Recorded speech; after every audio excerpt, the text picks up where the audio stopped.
मैं भारत को भारतीयता की मान्यता के आधार पर फिर से खड़ा करना चाहता हूं, उस काम में लगा हूं।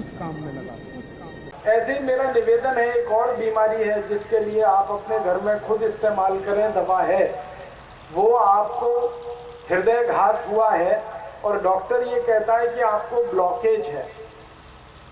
कभी वो 70% हो सकता है, कभी 80%, कभी 90%, कभी 99%। और डॉक्टर आपको बार बार ये कहेगा आप ऑपरेशन करा लो, एंजियोप्लास्टी करा लो, बाईपास करा लो।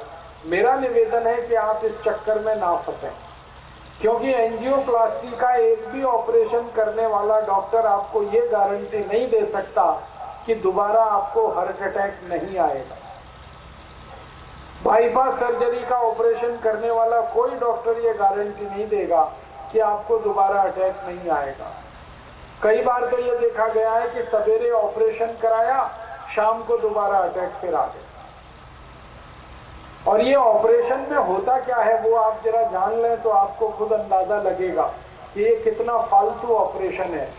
एंजियोप्लास्टी में क्या करते हैं, एक स्प्रिंग आपके हार्ट की आर्टरीज में डाली जाती है। हृदय को रक्त देने वाली एक वाहिका है और हृदय से रक्त ले जाने वाली एक दूसरी वाहिका है। हृदय का काम क्या है? रक्त का लेना और देना। हृदय शब्द संस्कृत का शब्द है और संस्कृत की दो धातुओं से मिलकर बना है। ह्री एक संस्कृत धातु है जिसका मतलब होता है लेना, और दय दूसरी संस्कृत धातु है जिसका मतलब है देना। ह्री दय, लेना देना, लेना देना, लेना देना करे वो हृदय। किस चीज का लेना देना करे? रक्त का, खून का। तो हृदय रक्त लेता है और वापस आपको देता है। तो रक्त ले जाने वाला जो रास्ता है, इसमें कहीं रुकावट अगर आई तो उस रुकावट को ठीक करने के लिए डॉक्टर के पास कोई दवा तो है नहीं।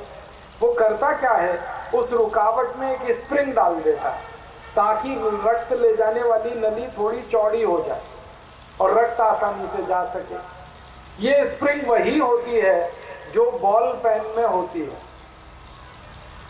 आपने बॉल पेन की स्प्रिंग देखी है, उसी पर मेडिसिन का कोट करते हैं। स्टेनलेस स्टील से बनती है, बॉल पेन वाली ही स्प्रिंग है, बस उसके ऊपर मेडिसिन का कोट है। और आपको बहुत आश्चर्य लगेगा ये सुनकर कि ये स्प्रिंग 10 रुपए में बनती है और जब आपके हृदय में डाली जाती है तो डॉक्टर 1.5 से 2 लाख रुपए का बिल बनाता है। और कई डॉक्टर तो इतने बेईमान हैं कि इस स्प्रिंग को बीच से काट के 2 कर देते हैं और वो 2 ऑपरेशन का चार्ज आपसे वसूल लेते हैं। 3 लाख रुपए दे।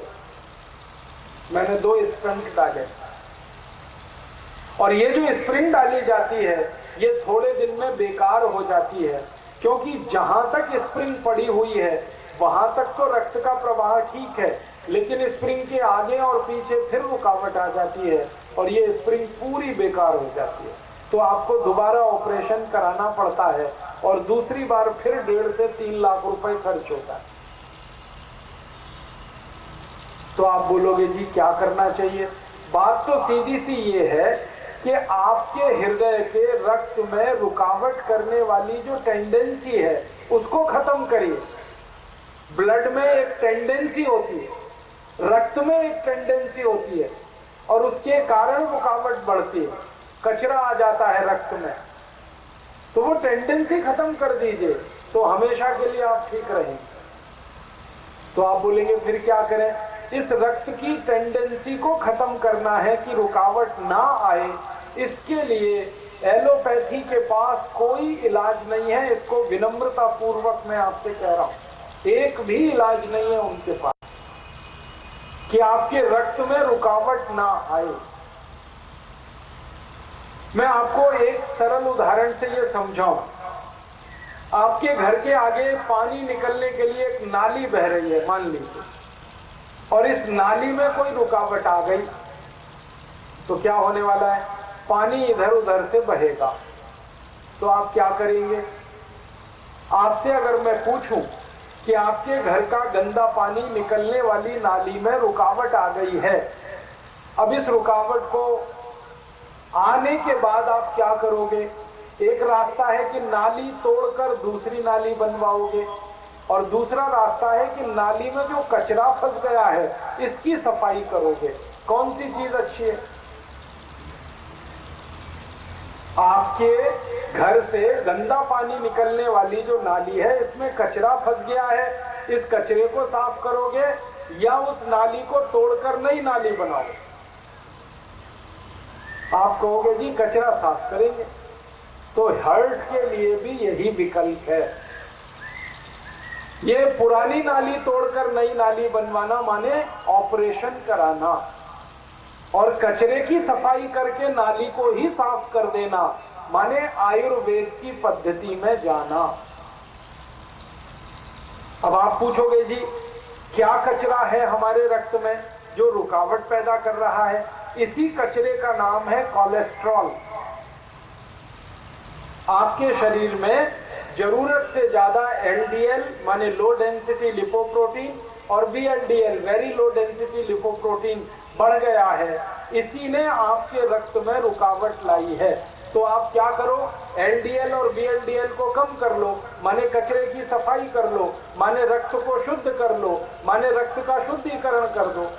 अब आप ये पूछो कि रक्त को शुद्ध करना, कचरे को हटाना रक्त में से, इसके लिए आयुर्वेद में क्या दवा है? तो आयुर्वेद की सबसे अच्छी दवा आपके घर में है, उसका नाम है घिया, उसका नाम है लौकी, उसका नाम है दूधी, उसका नाम है सोरेकाई, उसका नाम है कुंबड़काई, उसका नाम है सोतेकाई। अलग अलग भाषाओं में अलग अलग नाम है। आपके पंजाबी में शायद घिया कहते हैं उसको, हम लोग हिंदी में लौकी कहते हैं उसको, मराठी में उसको दूधी कहते हैं, गुजराती में भी उसको दूधी कहते हैं, कन्नड़ में उसको सोरेकाई कहते हैं, तमिल भाषा में उसको सोतेकाई कहते हैं। अलग अलग भाषाओं में अलग अलग नाम है इसके लौकी के। लौकी माने घिया, ये आपके घर में है। ये खून को सबसे तेजी से शुद्ध करता है और ये खून के सारे कचरे को निकाल देता है। माने खून में जो कोलेस्ट्रॉल बढ़ा है, जो ट्राइग्लिसराइड का बैलेंस खत्म हुआ है, उसको सबसे अच्छे तरीके से ठीक करने की ताकत इस लौकी में है, घिया में है। तो जिनको भी हृदय में तकलीफ है आप उनको बोलो ऑपरेशन ना कराएं, घिये का रस पियो। ऑपरेशन में 3 लाख रुपए क्यों बर्बाद कर रहे हो? घिये के रस में 500 रुपए में ही आप ठीक हो जाओगे, इससे ज्यादा खर्च नहीं होने वाला आपका। अब आप बोलेंगे घिये का रस कैसे निकालें? घिये का रस निकालने का तरीका है कि उसका छिलका ना उतारें, छिलके को साबुत रखें और रस निकालें।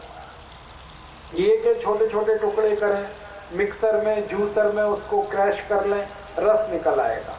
अब इस रस में थोड़ा तुलसी पत्ता मिलाएं पीसकर, थोड़ा धनिया पत्ता मिलाएं पीसकर, थोड़ा पुदीना पत्ता मिलाएं पीसकर, तीनों को पीसकर मिला दीजिए। अब आपका दवा तैयार है। इसको पीना है रोज सुबह खाली पेट।